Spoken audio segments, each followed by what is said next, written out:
Olá, estamos aqui para a aula número 1 de Administração de Produção e Operações. Eu agradeço muito por você estar participando desse curso e espero que ele seja proveitoso para você. A administração de operações é a parte da administração da engenharia que estuda como a evolução da produção de bens e serviços evoluiu ao longo dos tempos, né? Ah, Vamos pensar, só para você imaginar, um aeroporto, né? Imagina um aeroporto, aviões, passageiros, bagagem, tudo mais. Pense quantas coisas precisam funcionar direitinho para que um aeroporto tenha sucesso. Por exemplo, você precisa ter meios de chegar nesse aeroporto. De carro, de ônibus, de metrô, com aplicativos, com táxis. Na hora que você chega, tem que ter um lugar para estacionar. Você vai se dirigir ao balcão de check-in, vai apresentar suas reservas que já foram feitas num site ou numa empresa fora do aeroporto, ou até comprar uma nova passagem no aeroporto. No balcão você faz o seu embarque, despacha sua bagagem e dirige para o balcão não, para o portão de embarque. Lá deve ter um avião te esperando. Você tem que ocupar um lugar que foi previamente embarcado. O avião tem que estar carregado com as bagagens, com alimentação, com águas, bebidas para o pessoal. Tem que estar com a tripulação toda escalada. O combustível tem que estar certo. Aí para levantar voo tem uma ordem para sair, um destino para chegar, um local, uma hora para chegar, uma rota para ser voada, a manutenção do avião tem que estar toda pronta. Então veja, a gente tem uma série de coisas que tem que estar tudo funcionando, né? E se você imaginar nos fornecedores dessas pessoas que fazem tudo isso, é para que uma viagem, por exemplo, de avião aconteça, né? A gestão de produção e operações, então, ela vai trabalhar com essa distribuição de recursos escassos, né? O que são recursos escassos? Pessoal, tecnologia, matéria-prima, né? Máquinas, espaço, para tentar fazer com que esses processos possam produzir os bens e serviços que a sua empresa vai fornecer ao mercado, né? Também tem que compatibilizar as necessidades com a eficiência do uso e todas essas características que a gente tem na geração de todos os produtos, né?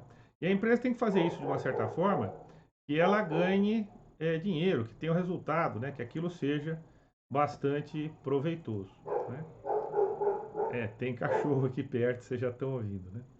A evolução, como é que acontece? Isso aparece lá no final com é, uma é, no início em que o artesão fazia tudo aquilo de forma muito pessoal, né? Cada produto era feito do começo ao fim por uma pessoa só, e depois isso vai tendo uma divisão na área de serviços, né? E a gente tem tudo isso passando por um detalhe, a divisão do trabalho, a conquista de mercados, a logística, a distribuição que vai acontecendo, né? Dessa forma, a gente precisa que tudo funcione muito bem, né? Ah, e tudo esteja bem integrado nessas questões. Muito bom. Imagine o que é construir uma catedral como essa, né, que a gente tem na figura, né? Algumas catedrais foram feitas ao longo de gerações. A Catedral de Milão, por exemplo, demorou 800 anos para ser construída. Então, você imagina fazer um projeto durante 800 anos? Quantas pessoas lidaram com o projeto? Quantas pessoas trabalharam com isso, né? Quantas pessoas tiveram que dar suas vidas, passaram e não chegaram a ver o projeto pronto, 800 anos, né? Então, essa questão de coordenar e fazendo, imagina que no meio do projeto aquilo mudou. Então, como coordenar todas essas coisas? Um dos exemplos mais antigos que a gente tem que administrar a operação, a produção de alguma coisa não é fácil, a gente pode pegar na Bíblia a Torre de Babel, né? Um projeto para fazer uma torre para chegar aí até os céus. E aí a gente vê que isso não deu muito certo, né? muitas pessoas, línguas diferentes, falta de materiais, e o projeto não foi bem feito assim. Ou seja, se você precisa de alguma coisa que dê realmente certo, você tem que ter um plano, um objetivo, um processo para que tudo funcione muito bem, né? Uma das grandes avanços nessa nossa área de operações foi quando a gente largou de ter a força simplesmente dos braços das pessoas que faziam força ou da tração animal e passou a ter a questão da máquina a vapor, que foi o primeiro engenho que trazia uma força extra aos sistemas de produção. Quem fez isso foi James Watt, né? E se você procurar no YouTube, tem vários vídeos contando essa máquina a vapor. Uma maravilha da mecânica, vale a pena você ver.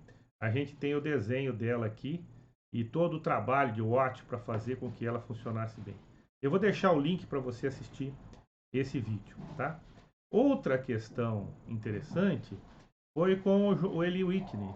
Eli Whitney é muito famoso porque o pessoal colhia algodão e o algodão vem com uma paina, e no meio da paina tem uma sementinha. E ele criou essa máquina aqui, ó, para que a gente pudesse tirar, uma máquina manual, né? Tirar esse caroço, separava a paina do algodão do caroço. Isso aumentava a produtividade imensamente, porque era muito trabalhoso tirar com a mão isso daqui. Mas o Whitney também ficou muito importante, porque ele construiu esse mosquete aqui. Esse mosquete de 1763 é o primeiro que tem com peças intercambiáveis. Mas, professor, como é que é isso? Não. Antes, cada um que fazia um mosquete fazia um gatilho diferente, um cabo de um tamanho assim, uma coronha que encaixava. Portanto, as peças de um não serviam para o outro. E durante uma guerra lá nos Estados Unidos, eles tinham pilhas desses mosquetes. Um tinha quebrado o cano, outro tinha o gatilho que estava bom, outro estava com o cabo meio assim. E eles não conseguiam trocar as peças entre esses mosquetes simplesmente porque você tinha ah, que as peças não se encaixavam, cada parafuso era feito exatamente para aquele processo, né? De forma que o Eli Whitney padronizou isso e a gente começa a ter a indústria então com as peças intercambiáveis. Eu faço a peça, ela chega no produto e encaixa perfeitamente. Esse coach aqui, já do Samuel Coach, né? Já de 1875, vejo que já passou um tempo aqui. Você tem ele todo padronizado, quer dizer, o tambor, o cabo, o gatilho, você pode trocar de uma arma para outra que é perfeitamente ajustável. Imagine essa primeira máquina de costura Singer, né? Tá aí com praticamente uns 170 anos ou mais, e ela é toda feita de pecinhas, essas pecinhas serviam em todas. Se você for na casa da avó, na casa da mãe de alguém que é mais antigo como eu assim, tem lá uma máquina dessa disponível, né? E essas peças intercambiáveis, então, foram a base para que a gente pudesse ter toda uma evolução na área da manufatura, né, e da produção de bens. Outra coisa que avançou bastante é que você já tinha a navegação para os navios que levavam cargas aqui para lá, e isso aumentou bastante o volume de produtos que eu poderia fazer e distribuir mundo afora. Além disso, a gente teve as grandes ferrovias, né, que começaram a ligar as cidades que eram distantes, que antes esse transporte era feito por carroças, por mulas, né, agora por um trem que era muito mais rápido. E você tem toda a questão siderúrgica, o emprego do aço, o aumento fenomenal da produção desses bens, né? Isso avança na questão de eu ter condição de levar minhas operações para lugares mais longínquos, né? No século XX, inicia o século XX com Frederico Taylor comandando a reforma da distração científica. O Taylor falava, ele era muito criterioso, temos de vídeos também sobre Taylor, vou deixar o link para vocês. E o Taylor falava o seguinte: olha, não dá para fazer de qualquer jeito. Vai chegando, vê como é que é e faz. Você precisa preparar essas coisas para elas acontecerem. E como é que se prepara? Bom, primeiro você tem que saber o que vai fazer o quê, fazer uma divisão do trabalho, né? Você tem que selecionar um trabalhador que seja adequado. Então, em algumas tarefas, esse trabalhador tem que ser forte. Em outras, ele tem que ser meticuloso. Em outras, tem que ser pessoa muito ágil. Então, imagina, carregar lingotes de ferro, pessoa forte. montar pequenas pecinhas, uma pessoa habilidosa, alguém para subir em telhados ou em alturas, tem que ser alguém bem ágil, alguém que consiga fazer isso, né? Então o Taylor criou esse conceito de que nem todo mundo pode fazer tudo e que a gente precisa ter um trabalhador apto a fazer aquele tipo de tarefa. Quando ele separa as funções, então ele coloca os melhores trabalhadores em cada uma das funções, né? E as atribuições são muito precisas. Você vai fazer exatamente isso daqui, tá?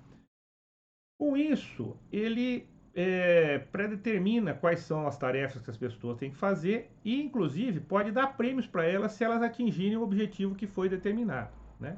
E ele controla toda a execução do trabalho.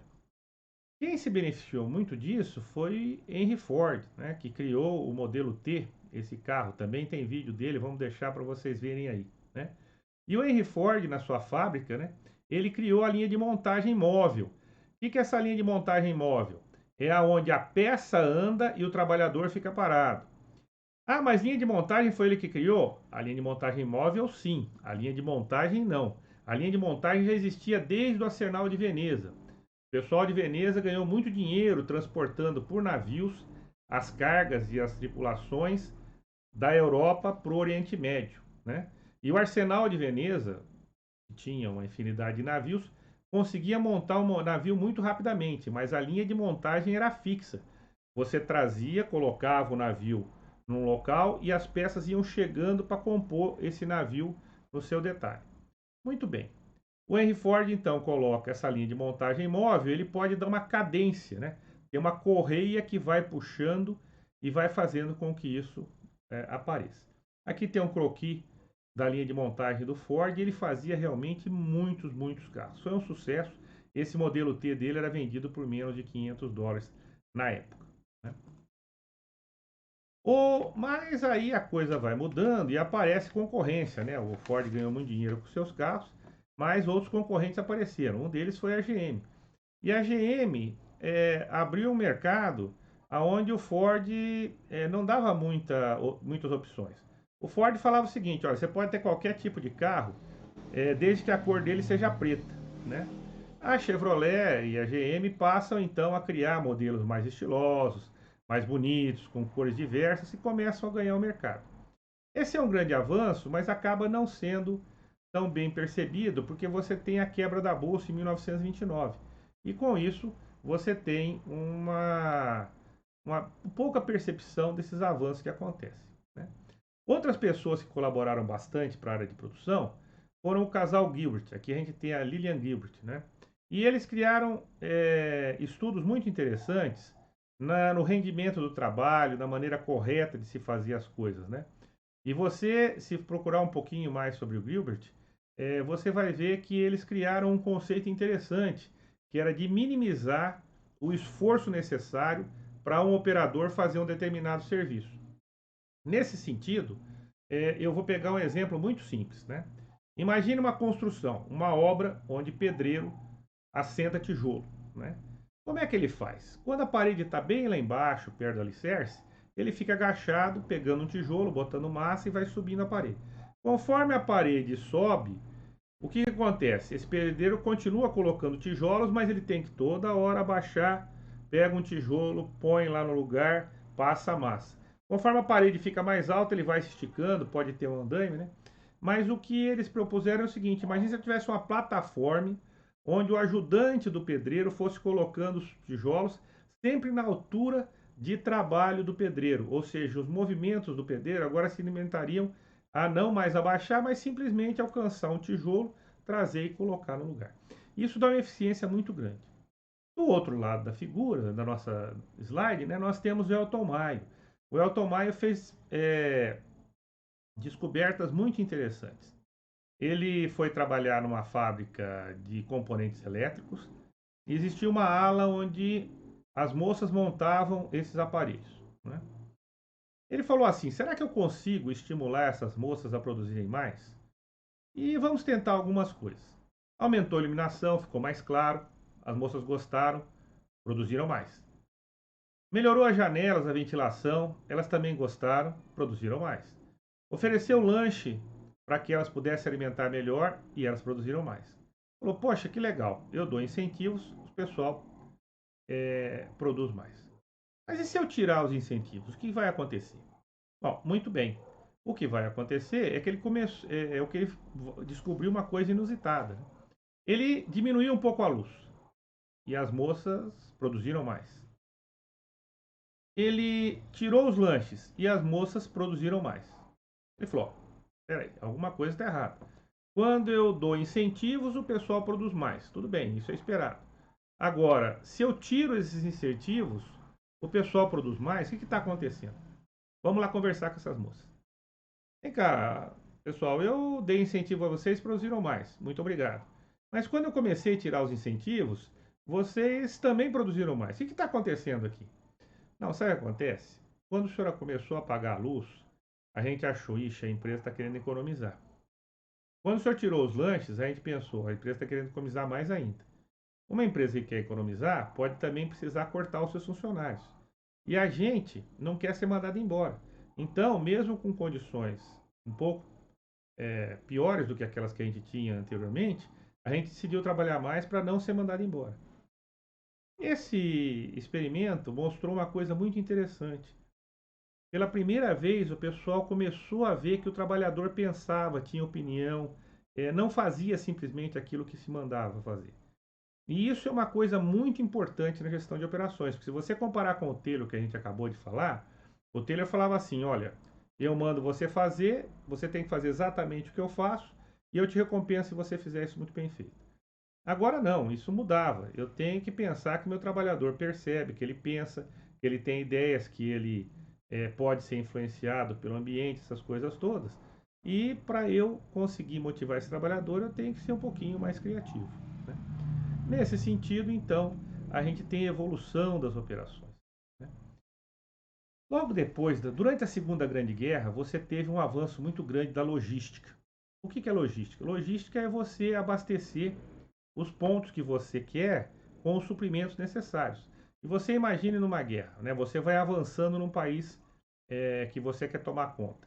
Ninguém vai te receber de braços abertos. Você tem que levar os soldados, levar alimentação, condições para esses soldados, munições, dar todo o apoio para que eles possam fazer uma batalha lá na frente. Senão falta tudo, eles vão perder a guerra. Então, a logística se desenvolveu. Isso também se desenvolveu a parte de pesquisa operacional. A pesquisa operacional é o seguinte: imagine os problemas que vocês enfrentam nas suas empresas diariamente. Vocês chegam lá e contam uma situação. Olha, nós estamos com esse problema, preciso produzir tanto, tenho tanto de matéria-prima, está faltando isso, está sobrando aquilo, tenho mão de obra para isso, mas não tenho para aquilo. Ou seja, você tem uma situação empresarial comum a várias empresas. A pesquisa operacional transforma isso em modelos, né? Como assim, professor? Modelos. Olha, como é que você pode fazer isso? Você pode fazer uma planilha, colocar os dados que você tem nessa planilha. E aí, a partir dessa planilha, você começa a fazer umas contas, ver o que está sobrando, o que está faltando, ajustando, comparando com o resultado que você quer que obtenha, e dessa forma você pode melhorar. A pesquisa operacional faz mais que isso. Ela tem métodos matemáticos, que faz com que você possa obter o melhor resultado com aqueles insumos que você tem. Então, isso é muito interessante, né? Também aparece, depois da guerra, os Estados Unidos estavam todos com muito dinheiro, né? Tinha ganho a guerra, não tinha caído uma bomba no território americano, mas a Europa e o Japão estavam destruídos. E no Japão, eles precisavam retomar, refazer o seu país, né? E lançar produtos para concorrer. Agora, acontece que até então, o que se fazia era o seguinte: você fazia um produto e lá no fim, depois do produto pronto, você olhava para ele e falava: esse produto tá bom, pode vender, esse produto tá ruim, vamos refazer ou jogar fora. Ora, isso não era uma coisa muito boa. Então, o que o Stewart propôs? Ele era um matemático, ele falou: olha, para produzir um produto, eu tenho várias etapas que são feitas para produzir esse produto. Se em cada etapa eu colocar um controle de qualidade, ou seja, garantir que aquela etapa foi bem feita, o que eu posso garantir? Que se tudo for feito em cada etapa, o produto final vai sair melhor. E é isso que aconteceu. Eles colocam estatística na produção, você tem o controle estatístico de processo, que é uma coisa que alguém de produção já deve saber, mas é algo muito interessante. Você simplesmente vai tirando amostras e vendo se elas estão dentro de parâmetros aceitáveis. Surge o planejamento da produção e depois vai surgir o just in time, que a gente vai falar mais um pouquinho sobre ele na escola japonesa, né? Bom, como eu falei, os Estados Unidos já tinham esse benefício, né, do parque industrial. Você tem uma demanda muito reprimida, né? E o mercado era dominado pelo vendedor. O vendedor é que decidia que produto ia fazer, como ia vender e quanto ia cobrar, e o pessoal, com essa demanda reprimida, comprava o que se apresentasse, né? Aí, o que acontece é o seguinte, a produção em massa sofre um grande impulso, né? E isso vai ter um crescimento que dura até os anos 60. Nesses anos 60, aparecem outras ideias, né? O just-in-time da Toyota. A Toyota era uma empresa japonesa, não tinha o dinheiro dos americanos, né? E, portanto, ela queria produzir aquilo que o consumidor quisesse, numa quantidade correta, entregue na hora correta, sem nenhum defeito. Parece simples, né? Mas não é. Para fazer isso, você precisa de muita coordenação. E esse movimento de qualidade vai se espalhando pelo mundo e o Japão domina isso, porque ele consegue fazer. O just-in-time, então, era entregar o produto correto, na hora exata, na quantidade correta, né? Você já ouviu falar nisso? Talvez sim, né? Alguma semelhança com ISO, outras normas que a gente tem, é basicamente isso daí. Com esse avanço, também você tem os computadores chegando às organizações. Inicialmente, os computadores fazem controle de estoque, alguma produção e trabalham com a contabilidade. Nos anos 70, nessa evolução, você tem a primeira crise do petróleo. E vamos lembrar só o que tinha naquela época. O que tinha naquela época eram carrões que gastavam muita gasolina. O representante glorioso desse período aqui no Brasil era o Maverick V8. Diz a lenda que se você tentasse encher o tanque de uma Maverick V8 com o motor ligado, você não conseguiria fazer tamanho o consumo que esse carro tinha. Mas é um carro fantástico, muita gente adora esse carro. Mas aí é nesse momento que eles percebem que o combustível tem preço. E tendo preço, eu preciso economizar, né? Até então o combustível era muito barato. E começam a aparecer carros mais inteligentes, carros que gastam um pouco menos, que não tem aquela potência toda, que não era necessária a todo instante, né? E você começa a ter uma estratégia de operações, né? Você começa a dar atenção para os serviços, quer dizer, antes era muito focado no produto. Hoje você sabe disso, não adianta ter um produto excelente se o serviço, se a operação, se o suporte à venda dele não for adequado, né? Você tem o nascimento do MRP2, que não é só mais o controle dos materiais, mas também o controle das manufaturas, né? Quer dizer, da gestão de manufatura. Que máquina vai fazer isso? Se eu tenho pessoa disponível, em que sequência que vai ser, quais outros processos vão competir por isso, eu tenho que organizar tudo isso. E aparece também a questão das células de manufatura. Os engenheiros entenderam que, em vez de tomar conta de uma fábrica muito grande, talvez fosse melhor eu fazer uma pequena fábrica aqui que fizesse, por exemplo, só porcas, outra que fizesse só arruelas e outra que fizesse só parafusos. Três fábricas diferentes numa grande fábrica, de forma que eu tivesse uma gestão melhor e o agrupamento era para o processo ou para o material, alguma coisa assim. Começam a chegar também os robôs e você tem um pouco o início dessa robotização com esteiras transportadoras, movimentação de peças e essas coisas todas, né? Também vai começar, nesse período, alguma coisa de integração de computador com máquinas, que no futuro, mais para frente, vão ser as máquinas de controle numérico, CNC, máquinas automatizadas e tudo mais, né? Nos anos 90 você tem, então, esses princípios da qualidade total, né? Antes não tinha qualidade, professor? Tinha, mas a qualidade era simplesmente entregar alguma coisa que o cliente aceitava. A qualidade total vai além disso, é entregar produtos sem defeitos, produtos que atendem e superem a expectativa do cliente, né? Tudo isso é muito importante. Com o advento dos computadores, o MRP2 espalha. Então, toda a coordenação da fábrica é feita por um sistema que coordena em que momento cada operação dos pedidos que são colocados vão ser feitos e quanto isso vai ser entregue. E eu passo a ter que ter uma necessidade de coletar quanto tempo cada operação de uma determinada peça, de um determinado pedido, vai demorar em cada máquina. Então, saber esses tempos é uma coisa que passa a ser importante, né? Você tem uma visão agora por processos, né? Ao invés disso ficar tudo espalhado pela empresa, um lugar que tem só tornos, a outra só tem furadeiras, aqui tem tratamento térmico, eu começo a dividir. Então, tem um processo que faz um determinado produto, outro processo que faz outro produto, e isso faz com que a gente tenha uma visão de processo dentro da empresa, que é muito bom, porque o processo pode ser corrigido, pode ser melhorado, né? Quando fica tudo espalhado, eu não sei exatamente como que funciona, muitas vezes eu não consigo enxergar. Tem também a gestão da rede de suprimentos, que aí eu preciso ter uma logística, né? Quem são meus fornecedores, os fornecedores dos meus fornecedores, quem são meus clientes, os clientes dos meus clientes, e todo um encadeamento no sentido de reduzir custos, né? Para que isso funcione muito bem. Lembre-se de uma coisa importante: você só produz porque tem alguém que compra e eventualmente distribui os seus produtos.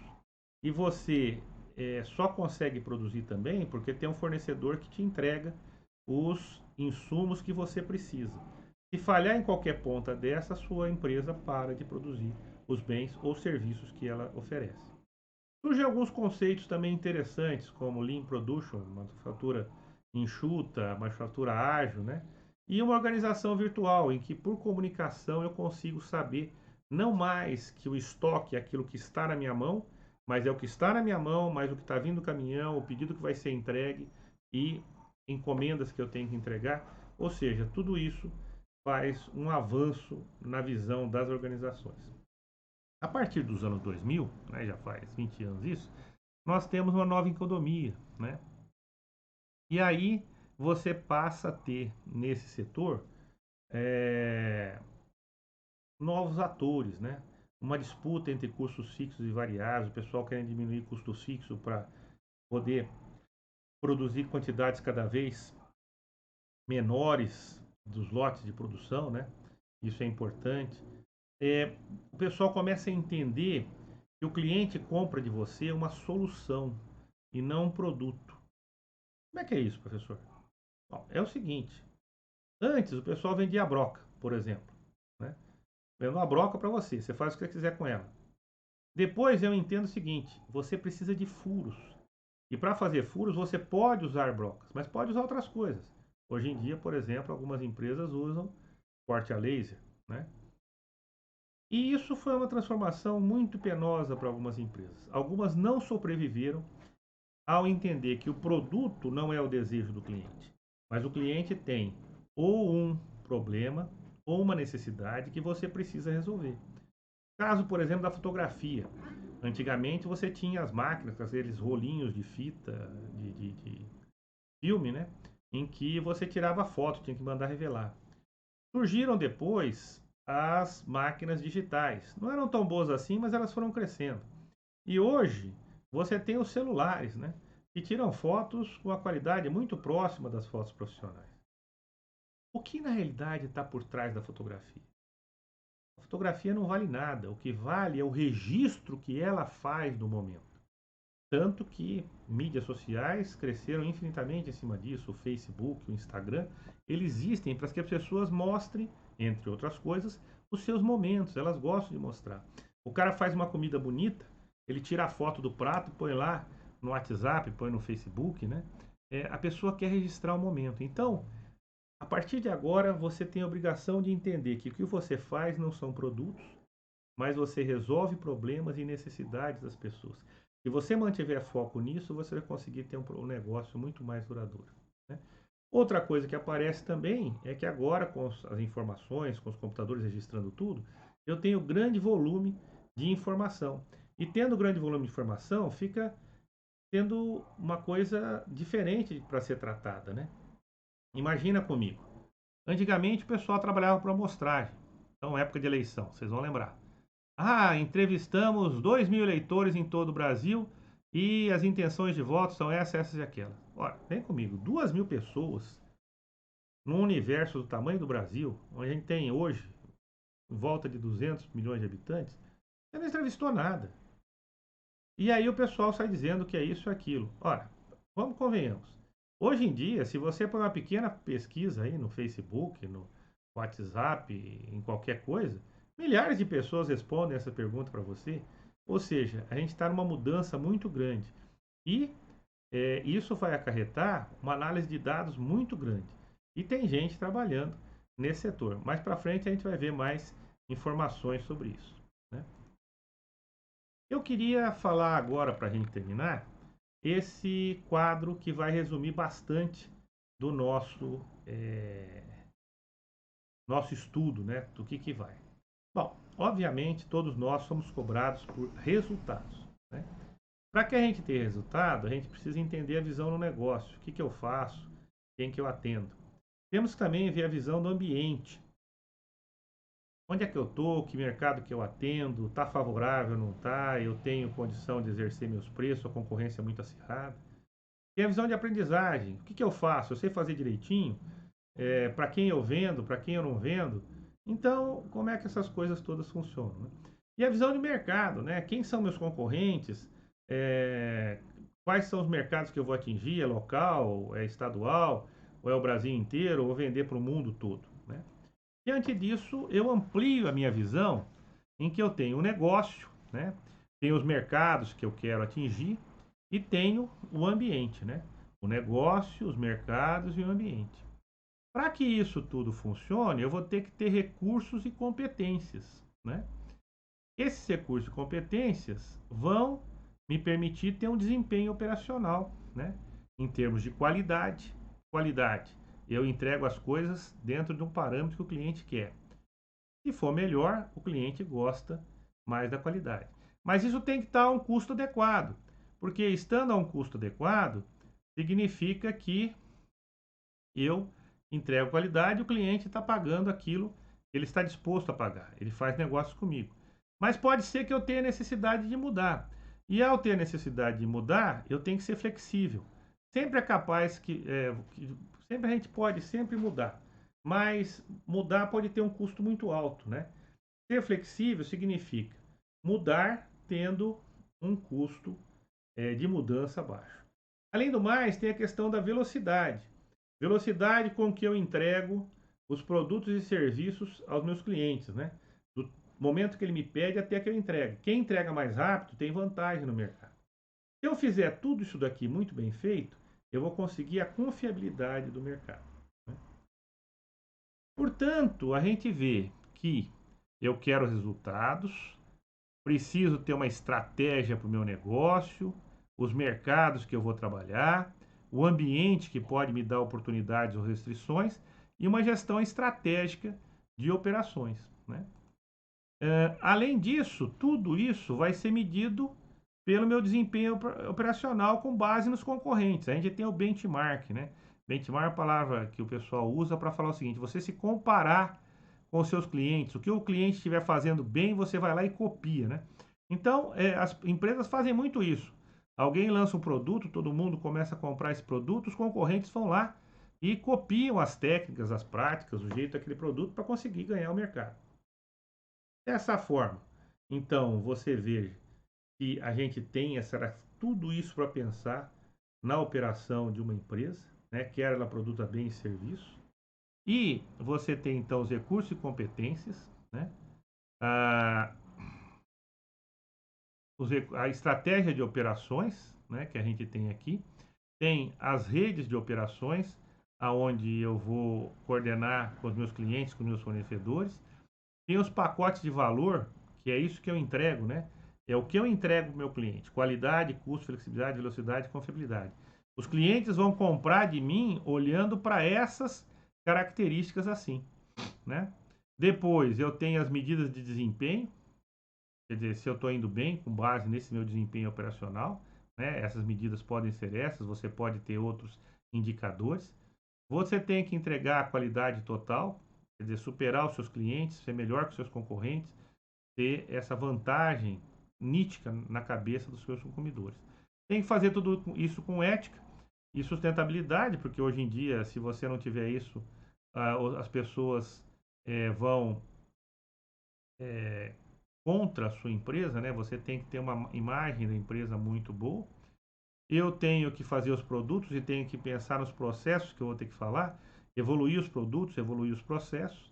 Tenho que cuidar das minhas instalações, né? Onde é que eu vou estar instalado, se é próximo das matérias-primas, próximo dos mercados, no lugar que tem mão de obra. Isso é muito interessante, né? Tem que trabalhar com planejamento e controle, né? Que então esse seria planejamento e controle da produção, o PCP, né? E o controle estatístico de processo para ter de alguma forma algo que nos alimente, tá certo? Uh, a gente tem essas coisas funcionando, né? E é sobre isso que a gente vai falar nas próximas aulas com vocês, né?